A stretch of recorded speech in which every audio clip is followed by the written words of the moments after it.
Hoca Efendi Erzurum'a işte valideyi ziyarete gelmiş. Peder vefat etmişti.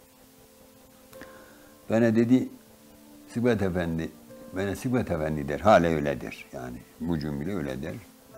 Teyzemi al gel dedi bize. Annem, valide burada, benim evde.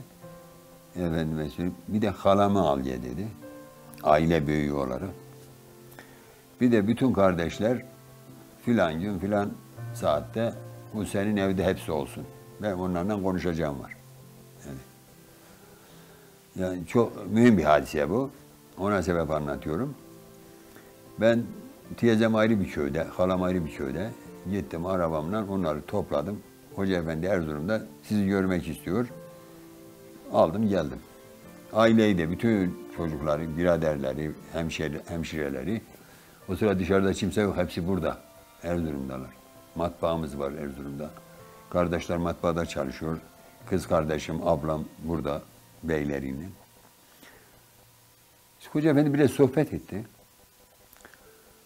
Dinden, imandan, hatta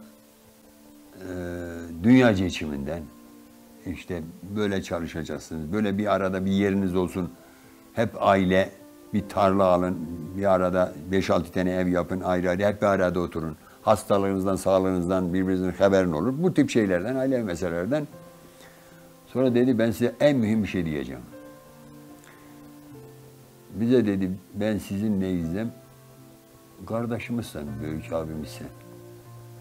Büyük abimizsen. Hoca Efendi soruyor. Ben sizin neyinizim bize. Annem dedi, işte evladımsan. Yeğenim sen, teyze dedi yeğenim sen. O zaman dedi, benim yüzümden ben bir yola girdim dedi. Bu yoldan dönmem mümkün değil. Ben bir Allah yoluna girdim. Benim dünyevi hiçbir beklentim yok. Sizin de benden dünyevi hiçbir beklentiniz olmamasını istiyorum. Çalışsın, kazansın, işte anama değil bunu. Bana baksın, yedirsin, içirsin. Böyle bir beklentiniz olmayacak. Bir. İkincisi benim yüzümden sizi hapise de atarlar. Takip ederler. Efendime söyleyeyim, taciz ederler. Bunlara şimdiden kendinizi hazırlayın. Gelecekte bunların hepsi olacak. Kendinizi hazırlayın dedi. Eğer kendinizi bunlara hazırlamazsanız, bu nereden çıktı diyecekseniz, şimdiden, şimdi ortalık sakin. Ne beni takip edirler, ne de sizi. Deyin ki böyle bir kardeşimiz yok, böyle bir evladımız yok. Ben yoluma, siz de yolunuza. Biz de o sıra ahdettik.